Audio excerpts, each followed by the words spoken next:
Halo, selamat pagi para penonton. Di sini kita sambil minum kopi, santai saja kita akan diskusi tentang kenapa sampai setiap pemimpin Papua ini meninggal dengan cara yang tidak benar.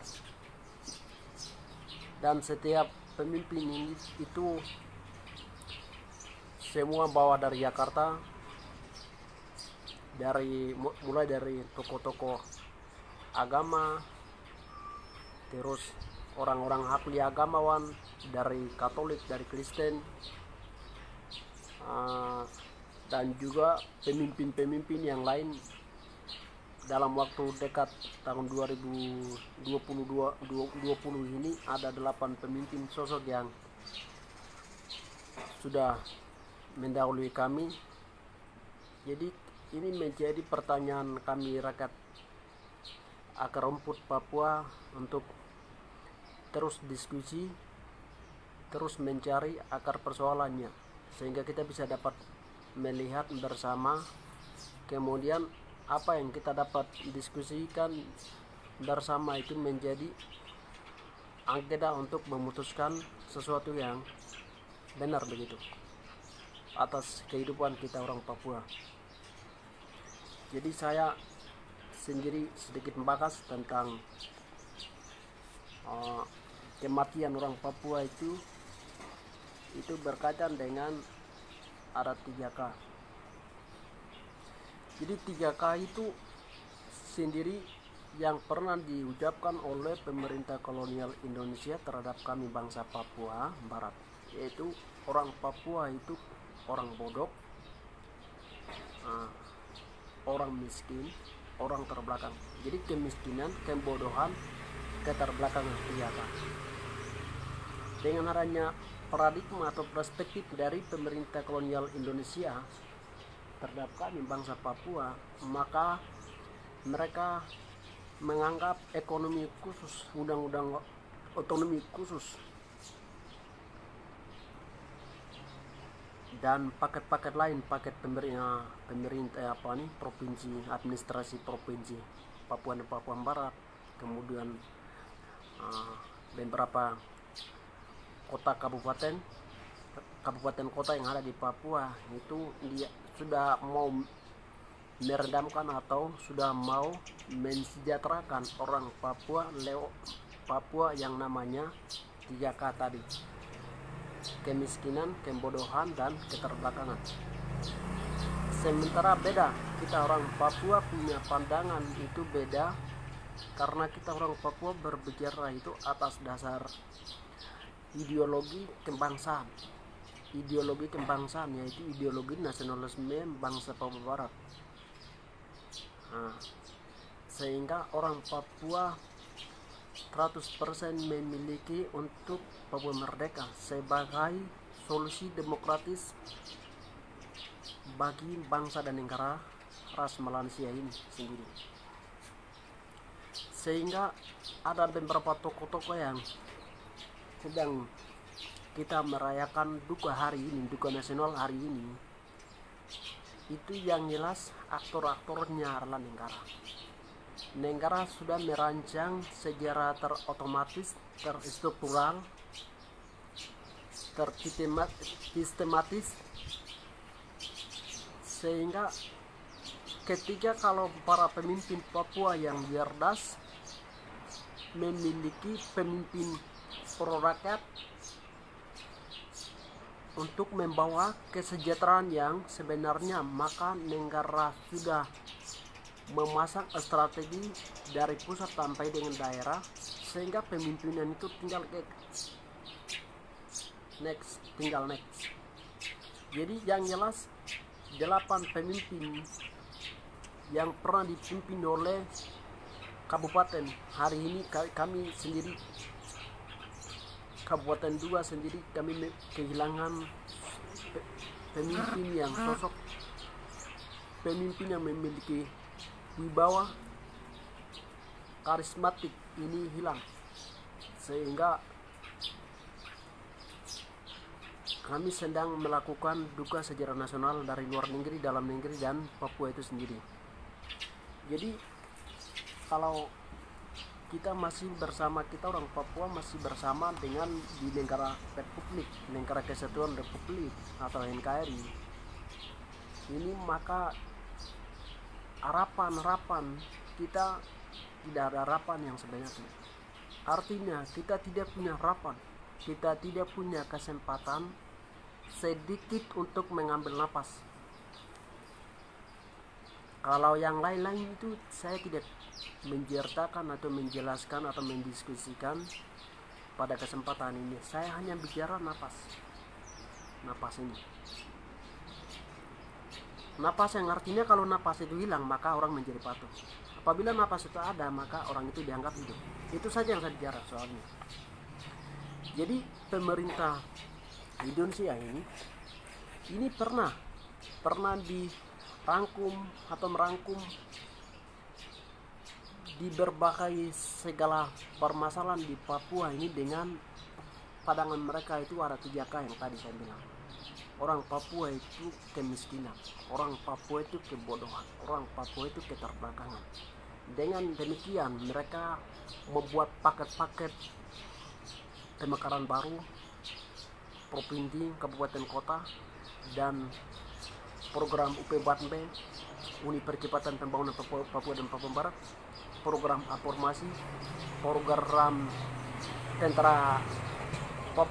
tentara otonom Papua, program mahasiswa otonom Papua yang hari ini muncul, kemudian partai politik baru, pemekaran provinsi Papua Tengah dan lain-lain. Itu mereka sudah mencap kita orang Papua dengan 3K, sehingga orang Papua ataupun orang non Papua, orang Indonesia, orang luar Papua, luar negeri yang tidak pernah datang ke tanah Papua untuk melihat sebuah konflik kondisi Papua secara real saja, mereka sudah dicap kita orang Papua itu orang bodoh, kami orang Papua itu orang keterbelakangan, kami orang Papua itu orang miskin atau kemiskinan.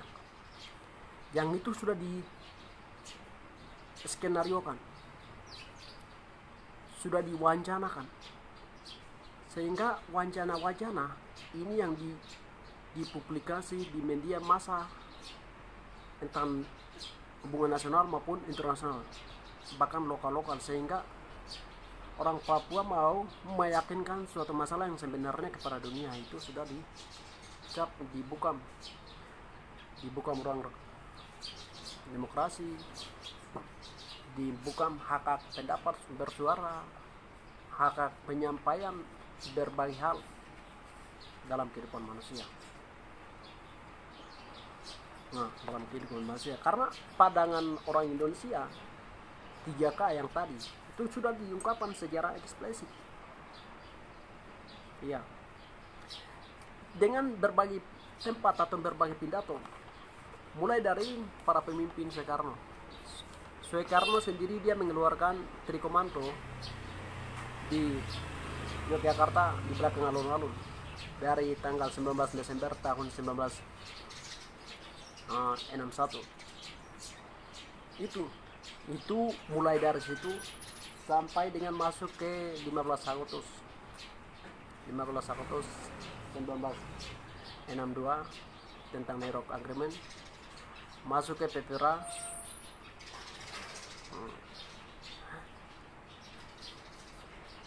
masuk lagi sekarang masuk ke sini ekonomi khusus dan lain-lain.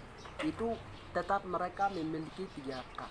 Tapi yang pertanyaan dari kita hari ini adalah kenapa 3K ini dari sejak Indonesia Papua sekarang umur 85 tahun selama penjajahan dari Indonesia dan sekarang mau masuk 86 tahun ini tidak pernah mengobati tentang 3K, yaitu orang Papua itu kebodohan, kemiskinan, keterbelakangan. Itu menjadi pertanyaan. Sebagai kita manusia yang memiliki akal budi yang sehat, memiliki orang yang terpelajar, terdidik, terlatih untuk membedakan sesuatu hal atau suatu persoalan, suatu konflik, suatu masalah di di sebuah negara atau komplek-komplek atau tempat-tempat tertentu. Itu menjadi pertanyaan kita. Karena kalau kita masih bersama Indonesia, maka soal kebodohan, keterbelakangan itu selalu diulangi terus menerus oleh pejabat Republik Indonesia kepada dunia lain. Yang jadi persoalannya adalah orang-orang pejabat di Papua atau birokrasi lokal yang menghidupi, mengeluarkan dan mendukung sistem penjajahan, yaitu pemerintah kolonial itu sendiri. Mereka memandang kita orang Papua yang lain itu orang bodoh, orang miskin, orang yang terbelakang. Antara orang Papua dan Papua ini menjadi persoalan. Sehingga para birokrat lokal yang otak yang terdidik dan terbina, terlatih, terdoktrin oleh ideologi NKRI harga mati atau ideologi nasional Indonesia NKRI itu yang menjadi satu persoalan di dalam kehidupan orang Papua itu sendiri, yang kemudian artinya mereka mendukung agenda-agenda nasional yang sudah memasang sejarah terotomatis terstruktural untuk memarginalisasi orang Papua, memiskinkan orang Papua, menjajah orang Papua, membunuh orang Papua, memperkosa orang Papua, merampas hak-hak yang diberikan oleh Tuhan kepada orang Papua itu sendiri. Dengan berbagai jarak mereka masuk lewat ke sekolah. Tujuan daripada mereka masuk ke sekolah itu mulai dari TK, pendidikan mulai dari TK atau sekolah dini. Karena kenapa mereka masuk ke sekolah dini? Karena kalau mereka tahu bahwa ketika anak Papua itu sudah diblokade, dia punya pengetahuan kepapuaan, sudah dibunuh ideologinya, psikologinya, maka orang Papua itu secara fisik nyata orang Papua seperti kita begini, tapi kalau secara psikologis sudah tidak ada lagi orang Papua yang kemudian itulah yang akan mau mendukung agenda-agenda penjajah. Itu tujuan mereka. Sehingga mereka sudah masuk ke sekolah-sekolah. Ini tentara Indonesia menjadi guru, tentara Indonesia menjadi kebidanan atau bidang kesehatan, dokter, kepala dokter rumah sakit. Tentara Indonesia menjadi gembala di gereja, dia berperang. Kemudian tentara juga menjadi kepala suku di Papua, banyak sekali di daerah Papua ini. Dia juga menjadi anak kepala sukunya seperti itu. Ini aneh. Kenapa bisa diangkat orang tentara, bisa diangkat anak kepala suku? Itu terjadi di Manokwari, Papua Barat kemarin. Diangkat salah satu tentara di anak kepala suku. Ini maksudnya bagaimana? Sementara kita orang Papua pergi ke Pulau Jawa ataupun di Indonesia, provinsi Indonesia yang lain, apakah mereka akan mengangkat kita sebagai anak agung atau anak raja atau anak lain, atau RT dan RW, bisa dijadikan kita sebagai RT dan RW dan lain-lain? Apakah tidak? Itu menjadi persoalan dan pertanyaan yang harus kita tahu bersama. Kemudian itu persoalan, itu masuk lagi. Kemudian bikin skenario yang lain itu, sementara kalau kemarin itu MRP mengeluarkan maklumat atau pernyataan surat resmi kepada seluruh warga Papua atau rakyat Papua untuk melakukan pendapat melalui wilayah Mepago, Lopago dan wilayah lain tentang otonomi khusus. Karena barang otonomi khusus ini adalah satu persoalan yang harus diselesaikan, sehingga pemerintah dikasih, dan yang mau menentukan, yang mau mengevaluasi, yang mau mengembalikan itu kembali ke rakyat. rakyat akan didukung oleh Ketua Adat Provinsi Papua dan Papua Barat, kemudian MRP sebagai satu pejabat atau satu lembaga yang diangkat oleh rakyat itu sendiri untuk menentukan nasibnya rakyat lewat otonomi khusus. Dan ketiga, orang Papua melihat selama 20 sekian tahun otonomi khusus itu sudah gagal, tidak berfungsi, tidak memperdayakan rakyat Papua yang sesungguhnya, maka digagalkan. Namun sekarang sudah intelijen sedang bermain. Intelijen sedang bermain memasang orang-orang lain, lalu menolak inilah itulah lain dengan alasan situasi hari ini COVID, sehingga tidak boleh ramai-ramai atau berkumpul melakukan kegiatan-kegiatan yang menyebarkan virus corona. Itu alasan-alasan yang tidak logis yang disampaikan oleh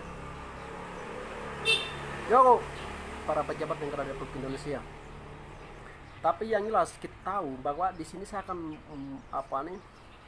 memberikan satu kata, yaitu kalau ketiga barang ini tersumpuk, cara-cara Indonesia ini tertumpuk menjadi dia sudah jadi bulat, lalu kemudian dia akan jadi bom, maka suatu hari Indonesia tidak akan pernah berdaya.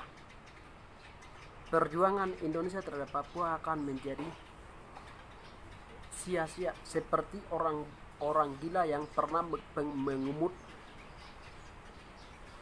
mengambil suatu tempat sampah dalam ini. Dia sudah pungut sampah-sampah yang kemudian orang gila ini dia tidak pernah memproduksi sampah tersebut barang baru.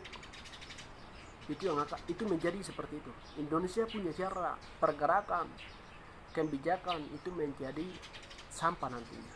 Karena ini kita berbicara kebenaran, dan ini kebenaran itu disampaikan oleh alam Papua, bangsa Papua Barat ini, oro tulang belulang Papua, oro alam bangsa Papua yang menjadikan langit dan bumi serta segala isinya sedang mendukung untuk bikin bom itu. Jadi saya kembali masuk ke 3K. 3K itu sendiri, bahwa dari perspektifnya ini orang Papua, apapun latar belakangnya, apapun bidangnya, apapun kepintarannya, dipandang sebagai orang miskin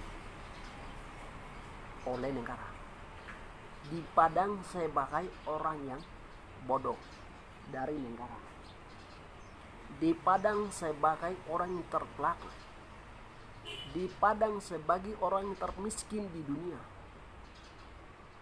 Ketika kita menggunakan koteka sebagai busana orang Papua yang diberikan oleh Tuhan, maka hal itu dianggap ciri-ciri atau karakternya orang yang bodoh atau orang primitif.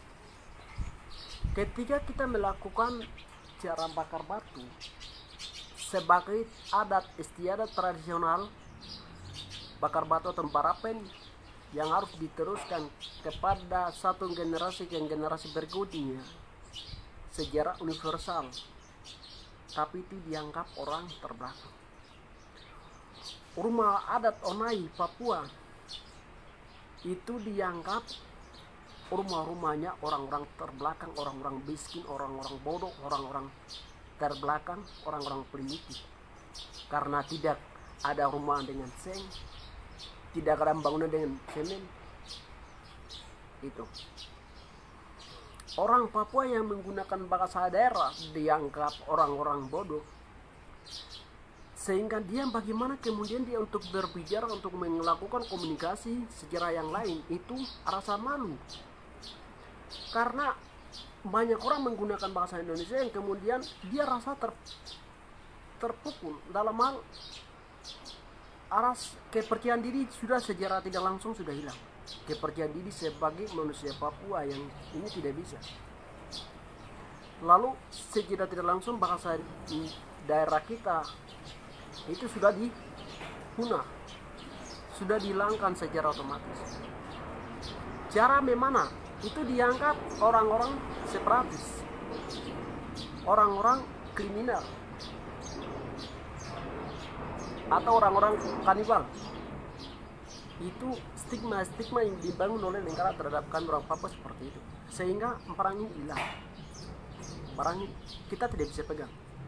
Ketika kita membawa kapak parang sebagai alat kerja berkebun, berburu, membangun rumah, membuat jembatan, bikin pagar, dan aktivitas-aktivitas lain yang dilakukan oleh manusia Papua untuk menghidupi orang Papua sendiri, membahagiakan sejarah keluarga, kelompok, suku, sudah dianggap tidak ada apa-apa. Itu dianggap orang-orang pembunuh, orang-orang jahat yang sedang membawa alat-alat tajam untuk memotong yang lain. Dan mereka memikirkan hal ini tanpa bukti sesuatu yang jelas. Mereka tidak pernah mendapatkan sesuatu bukti yang akurat untuk terjadi. Artinya ketika mereka tidak pernah melihat ada salah satu orang Papua yang membunuh, ini tempat kejadiannya ini terjadi, korban dan pelaku sekian ini tidak ada sama sekali, hanya dicap dengan cara mengedepankan sistem militeristik dan sistem anarkisme. Karena sentra-sentra Indonesia yang tidak memiliki pengetahuan tentang kenegaraan, tentang keamanan nasional, yang bagaimana kemudian mengayomi, menjaga, melindungi terhadap warga negara, itu tidak ada sama sekali. Jadi kalau ketika kita sudah mengakui pegang bendera merah putih, itu taruh di dada kita, di pundak kita, di otak kita, menanamkan dari dalam, mulai dari sum-sum kita ke luar, barulah kita dianggap manusia. Itu tujuan dari Indonesia. Kalau sementara kita belum sentuhan dengan barang tersebut atau bendera tersebut, maka itu dianggap orang bodoh, orang jahat, kriminal, dan lain-lain yang kemudian itu harus dihilangkan. Itu yang dilakukan oleh pemerintah Indonesia, sehingga para pemimpin Papua ini sementara mendukung pro rakyat, artinya kebijakan mereka lebih perhatian terhadap rakyat, terus mau mendukung aspirasi dari rakyat sesuai dengan kondisi mereka, situasi mereka, keadaan mereka, kebutuhan mereka yang disampaikan oleh rakyat kepada pemerintah untuk melakukan hal itu. Yang mau sampaikan itu langsung dibunuh dengan obat sejarah otomatis. Akhirnya rakyat Papua lah yang mengalami duka nasional, duka kehilangan. Di atas duka ada duka lagi, duka di atas duka, di atas pengungsi ada pengungsi lagi. Nah itu. Jadi dari negara sendiri atau dari di negerinya sendiri dipengungsikan, lalu kemana kan ini nantinya? Yang jelas karena kami tahu orang bangsa Papua Barat sudah paham bahwa barang ini kami di pengungsi, kami diusir, dikejar dari daerah kita sendiri, kami sendiri. Itu ada salah satu konsep yang pernah disampaikan oleh Kali Murtopo sebagai kepala intelijen dulu ketika Soekarno sebagai Presiden Republik Indonesia. Dia bilang, kami tidak butuh orang Papua, kami hanya butuh sumber daya alam Papua, sehingga yang akan kami lakukan adalah kami akan mengangkat orang Papua itu banyak-banyak sentra dan intel, sehingga mereka baku bunuh dan kasih habis sejarah otomatis. Yang kedua, kalau orang Papua mau merdeka, itu silakan berminta kepada pemerintah Republik pemerintah Amerika Serikat, sehingga dari pemerintah Amerika Serikat ini yang akan membawa orang Papua itu sendiri ke atas langit sana, lalu kemudian mereka akan memberi ruang ruang demokrasi, ruang pembebasan, yang kemudian mereka berdiri sendiri di atas langit itu sendiri. Itu salah satu bahasa rasial diskriminasi yang pernah disampaikan oleh negara terhadap kami orang Papua dari dulu sampai sekarang. Nah, selamat datang Bang Bisian, silakan. Iya, itu yang pernah diucapkan kami orang Papua. Nah itu, sehingga orang Papua tidak punya apa-apa, baik sejarah material maupun rohani. Orang Papua itu yang orang Papua sekali dicatat kemiskinan, kebodohan, keterbantangan, sehingga orang Papua juga di Padang tidak punya nilai kemanusiaan yang universal dalam kebudayaan sukunya. Ini persoalan besar. Lalu orang Papua apapun profesinya, seperti yang telah saya sampaikan, profesinya tetap orang bodoh. Dengan pandangan orang luar Papua, dilihat sebagai orang yang tidak punya apa-apa di dunia ini, di atas sana ini, di atas bangsa ini, di atas negeri ini. Tidak ada apa-apa. Soal kearifan lokal itu dianggap cara-cara orang bodoh, cara-cara orang miskin, cara-cara orang-orang terbelakang. Nah, ini yang merasakan orang Papua, sehingga orang Papua ini mau merdeka. Kemudian orang Papua juga memiliki, dia sudah memulai menggunakan kapasitas intelektual yang dianugerahkan oleh Tuhan alam bangsa Papua beserta pada dirinya sendiri. Apakah benar bahwa orang Papua miskin? Apakah benar bahwa orang Papua bodoh? Apakah benar bahwa orang Papua keterbelakangan?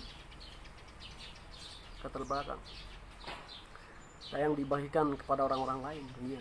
Apakah orang Papua itu orang yang tidak mempunyai pengetahuan? Apakah orang Papua itu orang yang masih berada di lapisan paling belakang dalam urutan dunia?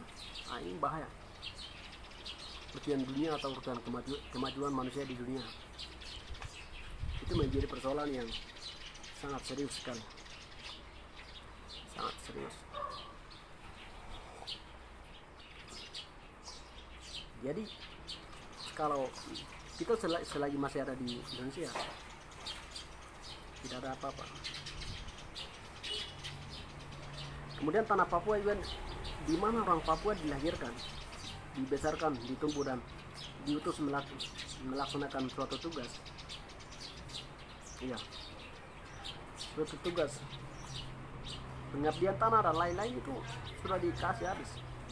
Yang sebenarnya tugas dan pengabdian terhadap rakyat atau di suatu daerah tertentu itu tugas mulia sebenarnya. Tugas mulia karena dia akan menerangkan tentang nilai-nilai kepapuan, tentang budaya, adat istiadat, pendidikan yang baik. Kemudian dia akan berbicara tentang bagaimana dia hidup berkembang, dia juga mempertahankan hal kasih atas dasar pendidikan-pendidikan yang pernah diajarkan oleh orang tua dulu. Makan bersama, membangun rumah bersama, bekerja bersama atau gotong royong, melakukan suatu kegiatan positif dengan pikiran positif. Sejarah manusia itu tidak ada, karena Indonesia datang untuk menghilangkan barang itu melalui produk-produk khusus. Jadi kalau perkumpulan-perkumpulan seperti itu dilakukan oleh orang Papua sendiri, tempat-tempat yang tersentuh, maka pandangan dari orang luar itu perkumpulan-perkumpulan yang sudah menghancurkan atau terganggu stabilitas atau pembangunan kebijakan pusat. Ini aneh. Lalu kemana kan rakyat-rakyat yang sedang berada di atas tanah ini? Itu yang jadi persoalan. Jadi orang Papua ini susah sekali ini.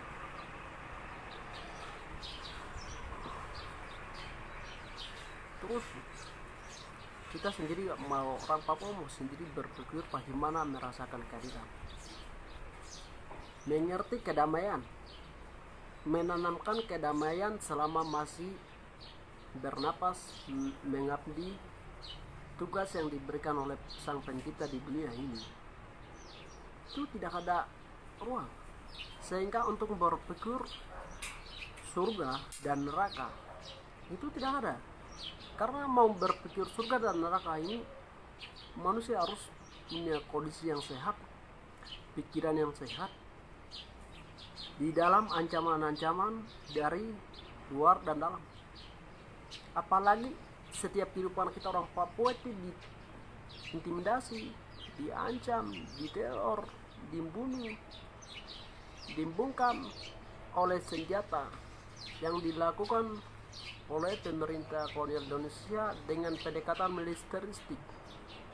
Dan sistem militer ini menggunakan sistem anarkisme, tidak menggunakan peraturan Negara Kesatuan Republik Indonesia sebagai negara bentuk hukum. Ini tidak ada sama sekali, tidak ada. Belajar lain, main lain, praktek lain, main lain. Itu yang dilakukan oleh pemerintah Republik Indonesia. Sehingga apalagi yang kita bicara selain ini, susah sekali. Nah, seperti itu yang saya bicara. Kesimpulannya adalah sekarang beberapa orang pejuang-pejuang, pemimpin Papua sudah habis. Terakhir titik.